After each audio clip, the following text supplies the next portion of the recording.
नियंत्रण एवं समन्वय।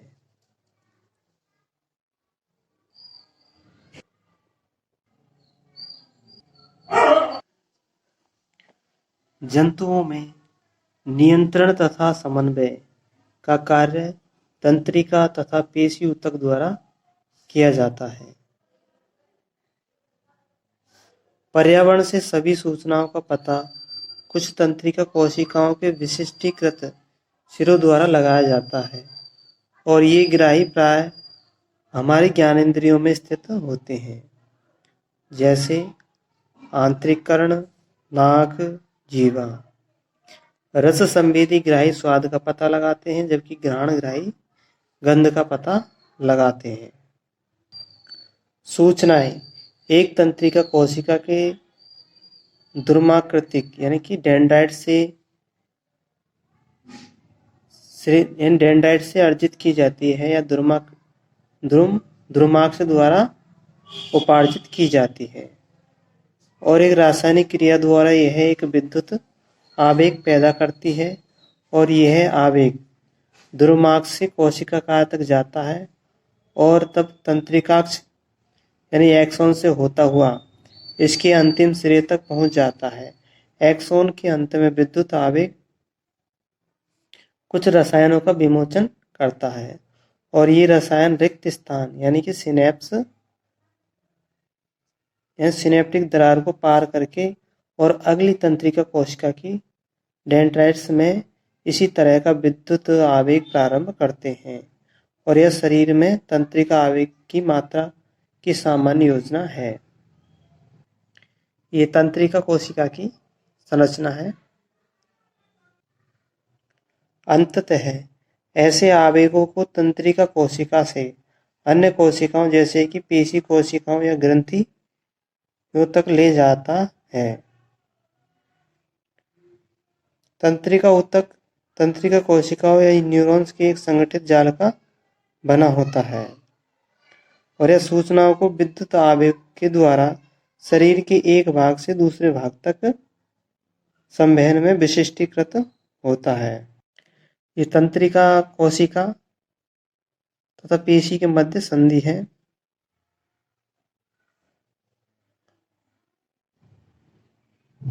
ये जो पेशी से जुड़ा हुआ सिरा है ये तंत्रिका का अंतिम सिरा है जिसको हम सिनेप्स कहते हैं।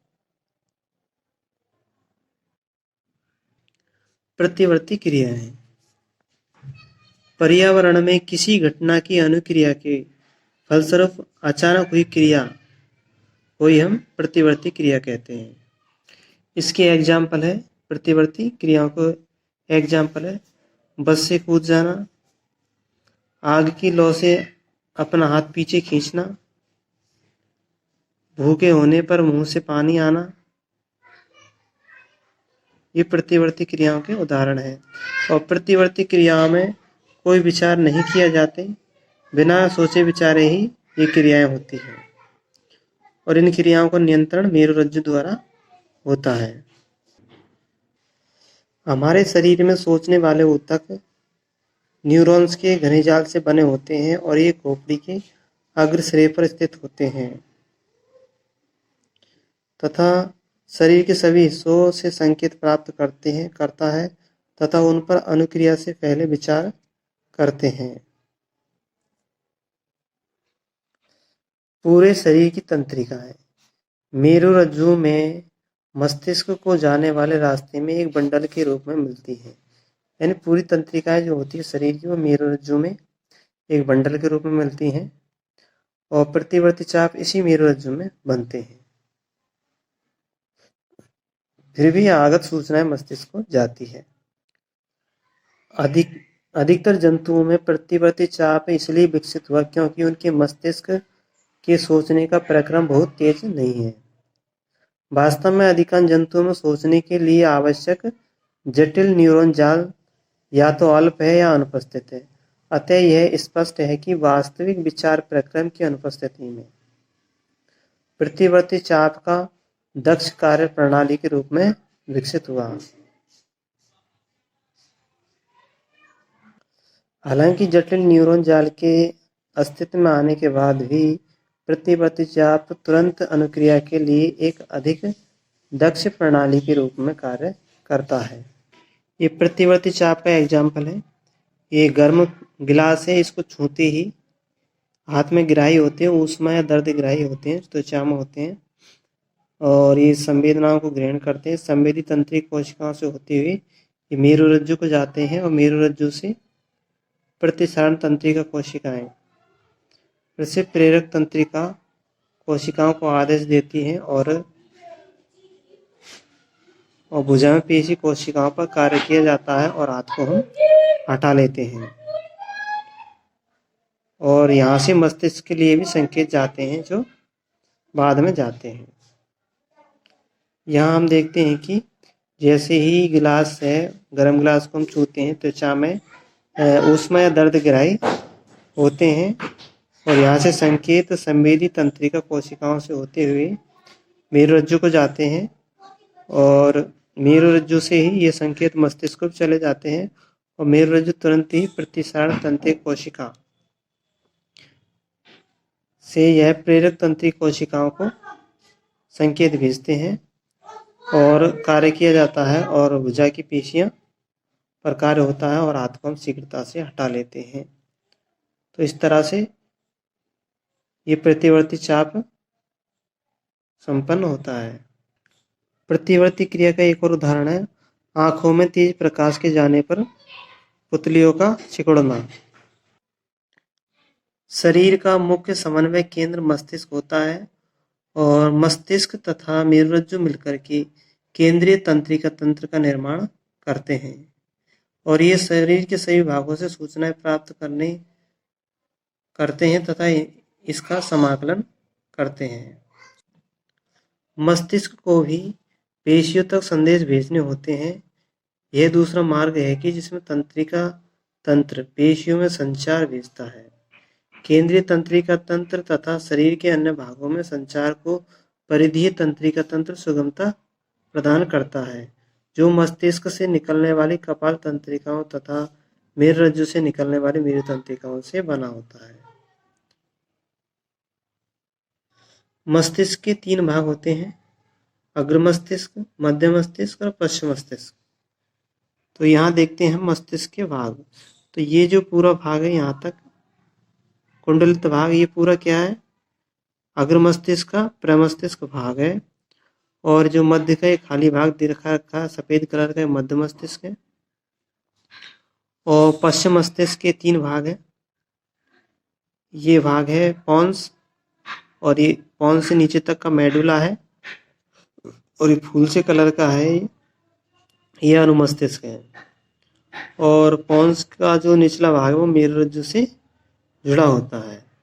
सॉरी, मेडुला का निचला भाग मेरुरज्जु से जुड़ा होता है और ये जो हाइपोथैलेमस और पिट्यूटरी ये ग्रंथियां हैं, ये मस्तिष्क के भाग नहीं, मस्तिष्क में पाई जाने वाली ये ग्रंथियां हैं जो हार्मोन का स्राव करती है। अग्र मस्तिष्क के अलग अलग क्षेत्र सुनने, सूंघने, देखने के लिए विशिष्टीकृत है। भूख से संबंधित केंद्र अग्र मस्तिष्क में एक अलग भाग है, यानी कि अनेक अनैच्छिक क्रियाएं हैं जिनका नियंत्रण मध्य मस्तिष्क तथा पश्चिम मस्तिष्क से होता है। ये सभी अनैच्छिक क्रियाएं जैसे कि रक्तदाब, लार का आना, उल्टी का आना, ये पश्चिम मस्तिष्क के मेडुला भाग द्वारा नियंत्रित होते हैं और एक सीधी रेखा में चलना, साइकिल चलाना, पेंसिल का उठाना, ये पश्चिम मस्तिष्क में स्थित अनुमस्तिष्क द्वारा ही संभव है। और ऐच्छिक क्रियाओं की परिशुद्धि तथा शरीर की समस्थिति का संतुलन के लिए उत्तरदायी है। अर्थात जो अनुमस्तिष्क है वो शरीर का संतुलन बनाए रखने के लिए उत्तरदायी है और ऐच्छिक क्रियाओं की परिशुद्धि के लिए यानी मांसपेशियों संचालन के लिए और शरीर का संतुलन बनाए रखने के लिए अनुमस्तिष्क जिम्मेदार है। कशेरुकदंड को रीढ़ की हड्डी कहते हैं और रीढ़ की हड्डी मेरुरज्जु की रक्षा करती है। पेशी कोशिकाओं में विशेष प्रकार की प्रोटीन होती है जो उनकी आकृति यानी जो पेशी कोशिकाओं की आकृति तथा व्यवस्था दोनों ही बदल देती है। कोशिका में यह तंत्रिका विद्युत आवेग की अनुक्रिया के फलस्वरूप होता है। जब यह घटना होती है तो इन प्रोटीनों की नई व्यवस्था पेशी की नई आकृति देती है। पादपों में समन्वय। तो शरीर की क्रियाओं के नियंत्रण एवं समन्वय के लिए जंतुओं में तंत्रिका तंत्र होता है, लेकिन पादपों में ना तो तंत्रिका तंत्र होता है और ना ही पेशियां होती है। अतः यानी जो पत्तियों को छूते ही वे मुरझा जाती हैं और नीचे की ओर झुक जाती हैं। जब एक बीज अंकुरित होता है तो जड़ें नीचे की ओर जाती है और तना ऊपर की ओर जाता है। छुई मुई की पत्तियां। छुई मुई की पत्तियां स्पर्श की अनुक्रिया से बहुत तेजी से गति करती है और इस गति से वृद्धि का कोई संबंध नहीं है।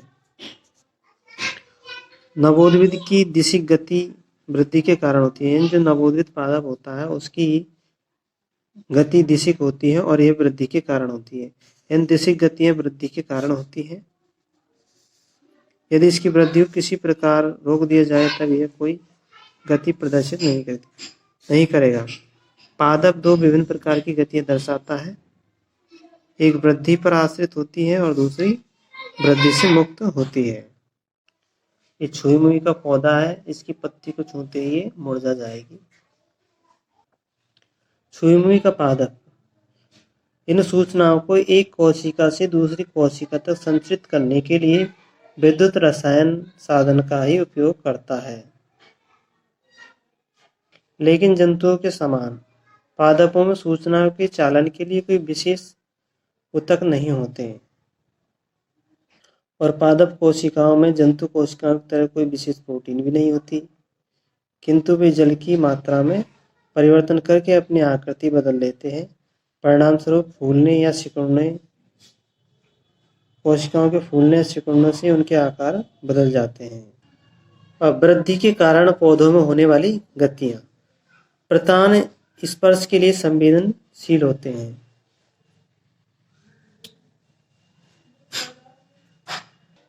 जब प्रतान किसी आधार के संपर्क में आते हैं तो प्रतान का वह भाग जो वस्तु के संपर्क में उतनी तीव्र गति से वृद्धि नहीं करता जितना प्रतान का वह भाग जो वस्तु से दूर है।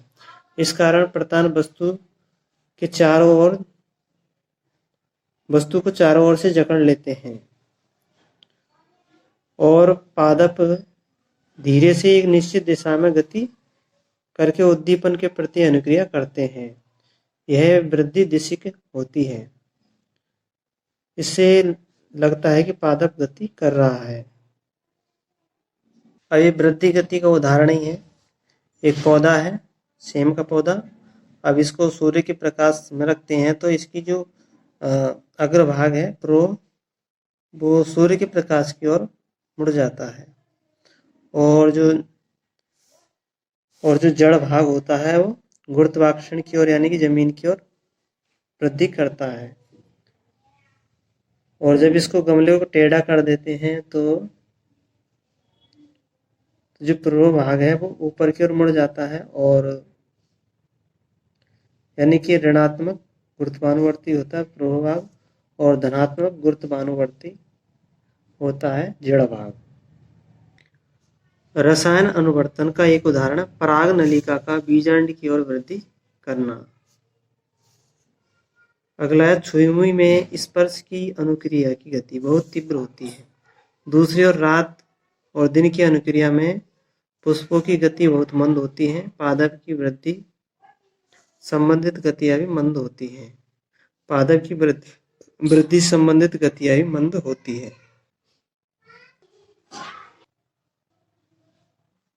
बहुकोशिकीय जंतुओं द्वारा नियंत्रण एवं समन्वय के लिए हार्मोन प्रयुक्त किया जाता है और ये विविध हार्मोन होते हैं जो तंत्रिका तंत्र की तुलना में धीमी गति से प्रयोग होते हैं, लेकिन सभी या इच्छित स्थान या इच्छित कोशिका तक अपने संकेत भेज देते हैं, सूचनाएं पहुंचा देते हैं।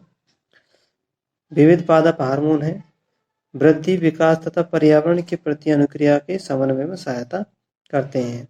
इनके संश्लेषण का स्थान इनके क्रिया क्षेत्र से दूर होता है और साधारण विसरण द्वारा वे क्रिया क्षेत्र तक पहुंच जाते हैं। जब वृद्धिकर्ता पादप प्रकाश को संसूचित करता है तो एक हार्मोन जिसे ऑक्सिन हार्मोन कहते हैं, यह प्ररोह के अग्रभाग यानी टिप में संश्लेषित होता है तथा कोशिकाओं की लंबाई में वृद्धि करने में सहायक होता है। जब पादप पर एक ओर से प्रकाश आ रहा होता है तब ऑक्सिन विस्तृत होकर प्ररोह की छाया वाले भाग में आ जाता है और प्ररोह की प्रकाश से दूरी वाली साइड में ऑक्सिन का सांद्रण कोशिकाओं को लंबाई में वृद्धि करने के लिए उद्दीपित करता है और पादप प्रकाश की ओर मुड़ता हुआ दिखाई देता है। तो पादप का प्रकाश की ओर मुड़ना ऑक्सिन हार्मोन के कारण ही होता है। पादप हार्मोन का दूसरा उदाहरण जिबरेलिन, जो ऑक्सिन की तरह तने की वृद्धि में सहायक होता है। साइटोकाइनिन यानी कि जो ऑक्सिन हार्मोन है, यह तो तने को मोड़ने का काम करता है और जिबरेलिन हार्मोन है, ये तने की लंबाई को बढ़ाता है और साइटोकाइनिन है, ये कोशिका विभाजन को प्रेरित करता है। इसलिए यह उन क्षेत्रों में जहां कोशिका विभाजन तीव्र होता है वहां पर होता है। विशेष रूप से फल और बीजों में अधिक सांद्रता में पाया जाता है साइटोकाइनिन हार्मोन। ये उन पादप हार्मोन के उदाहरण जो वृद्धि में सहायता करते हैं, लेकिन पादप की वृद्धि को संयमित करने के संकेत भी प्रदान करता है एक हार्मोन है जिसका नाम है एब्सिसिक अम्ल। और पत्तियों का मुरझाना एब्सिसिक अम्ल से संभव हो पाता है। हमारे शरीर में समन्वय एवं नियंत्रण का दूसरा मार्ग है हार्मोन। अधिवृक्क ग्रंथि से एड्रेनलिन हार्मोन स्रावित होता है। एड्रेनलिन ग्रंथि एड्रेनलिन हार्मोन सीधा रुधिर में स्रावित करती है और शरीर के विभिन्न भागों तक पहुंचा दिया जाता है। हृदय सहित यह लक्ष्य अंगों या विशिष्ट ऊतकों पर कार्य करता है। इसके परिणाम स्वरूप हृदय की धड़कन बढ़ जाती है ताकि हमारी पेशियों को अधिक ऑक्सीजन की आपूर्ति हो सके। पाचन तंत्र तथा त्वचा में रुधिर की आपूर्ति कम हो जाती है क्योंकि इन अंगों की छोटी धमनियों के आसपास की पेशियां सिकुड़ जाती हैं। यह रुधिर की दिशा हमारी कंकाल पेशियों की ओर कर देता है। डायफ्राम तथा पसलियों की पेशियों के संकुचन से श्वसन दर भी बढ़ जाती है। ये सभी अनुक्रियाएं मिलकर जंतु शरीर को स्थिति से निपटने के लिए तैयार करती है। ये जंतु हार्मोन अंतःस्रावी ग्रंथियों का भाग है जो हमारे शरीर में नियंत्रण एवं समन्वय का दूसरा मार्ग है।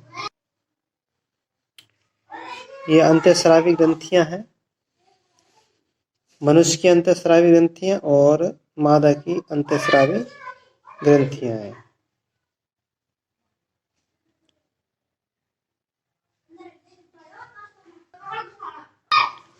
अपटू ग्रंथि को थायराइड ग्रंथि कहते हैं और यह हर गले में होती है। थायरोक्सिन हार्मोन बनाने के लिए इसको आयोडीन की आवश्यकता होती है।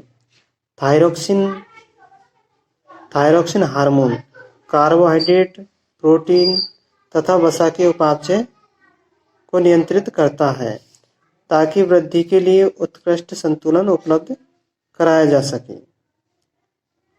जंतुओं में पादपों में पादप हार्मोन दिशी की वृद्धि को नियंत्रित करते हैं, लेकिन जंतु हार्मोन दिशी की वृद्धि को नियंत्रित नहीं कर सकते, यानी कि इसकी कल्पना हम नहीं कर सकते दिशी की वृद्धि के अंतर्गत। वैसे वृद्धि हार्मोन से नियंत्रित होती है मनुष्यों में। थायरोक्सिन हार्मोन की कमी से या आयोडीन की कमी से गेटर रोग हो जाता है। इससे इस रोग में गला फूल जाता है, गर्दन फूल जाती है।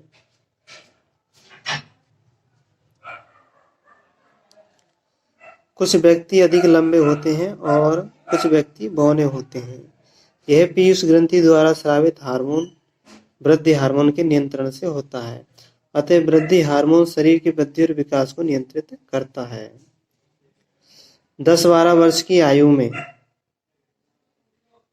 10-12 वर्ष की आयु में यौवन आरंभ होता है। तब नर में टेस्टोस्टेरोन हार्मोन तथा मादा में एस्ट्रोजन का स्राव होता है। और डायबिटीज रोग में रुधिर में शर्करा स्तर बढ़ जाता है और इसके लिए इंसुलिन का इंजेक्शन दिया जाता है। और इंसुलिन हार्मोन अग्नाशय ग्रंथि द्वारा स्रावित किया जाता है। अतः रुधिर शर्करा का नियंत्रण अग्नाशय ग्रंथि द्वारा स्रावित हार्मोन या अग्नाशय ग्रंथि द्वारा नियंत्रित किया जाता है। हार्मोन का स्राव परिशुद्ध अवस्था में हो या परिशुद्ध मात्रा में हो, इसके लिए पुनर्भरण क्रियाविधि का उपयोग किया जाता है। और पुनर्भरण क्रियाविधि के अंतर्गत आती है हाइपोथैलेमस ग्रंथि। हाइपोथैलेमस ग्रंथि 2 प्रकार के हार्मोन स्रावित करती है। एक मोचक हार्मोन जो पीयूष ग्रंथि को आदेश देती है हार्मोन स्राव के लिए, और एक संदमक हार्मोन जो पीयूष ग्रंथि को आदेश देती है। और यह हार्मोन यानी कि पीयूष ग्रंथि को आदेश देती है कि अन्य ग्रंथियों से स्रावित हार्मोन जिसकी मात्रा बढ़ गई है उस हार्मोन के स्राव को कम करें।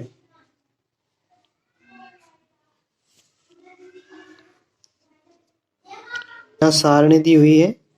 इस सारणी में कि जो वृद्धि हार्मोन पीयूष ग्रंथि द्वारा स्रावित होता है और ये सभी अंगों में वृद्धि को प्रेरित करता है। थायराइड ग्रंथि से थायरोक्सिन हार्मोन स्रावित होता है और यह शरीर की वृद्धि के लिए उपापचय का नियमन करता है।